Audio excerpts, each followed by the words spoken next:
Sir Topham Hatt's engines love their work. Gordon likes pulling the express. Thomas likes his branch line. And Percy likes taking the mail. But none of them likes being a middle engine. It's no fun being stuck in the middle. One day, Percy was cheerfully collecting coal cars from the smelter's yards, where Harry and Bert worked. They liked to play tricks on steam engines. Percy didn't want to fall for their tricks again, but before he knew it, he was stuck in the middle. Chuffed Percy crossly. Harry teased. Percy's driver was cross. With coal cars in front of him and coal cars behind, Percy had to go slowly. James was in the yards when Percy steamed slowly by. James laughed. Percy fumed. And he fumed all the way to the coaling plant. One by one, he shunted his coal cars onto the tipper's loading ramp and the coal was unloaded. Percy was not allowed to cross the loading ramp until the tipper had been turned off. It was against the rules. But as soon as his driver and fireman left, there was trouble.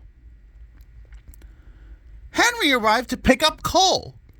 He bumped into the coal cars, and the coal cars bumped into Percy. Percy was pushed onto the loading ramp. Cried Percy. Percy was hoisted up, tipped over, and brought back down again. After Percy had been lowered back onto the ground, the coaling plant manager was very cross. He said, that night Sir Topham Hatt spoke severely to Percy. He said, Percy said sadly,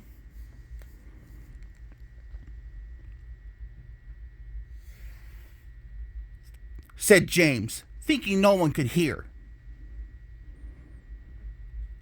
Said Sir Topham Hatt. Said James. The next day, James arrived at the smelters.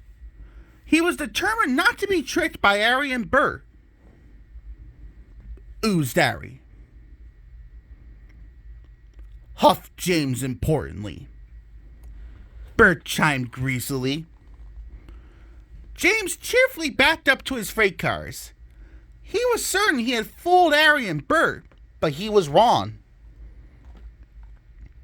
Chortled Harry. Jeered Bert. Puffed James. And he didn't.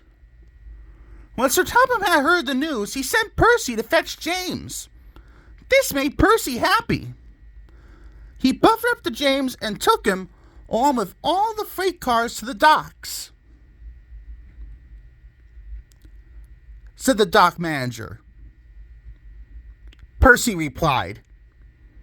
Percy laughed. James covered himself in steam, hoping no one would recognize him. But it was no good. There was only one big red engine on the island, and everyone knows his name is James.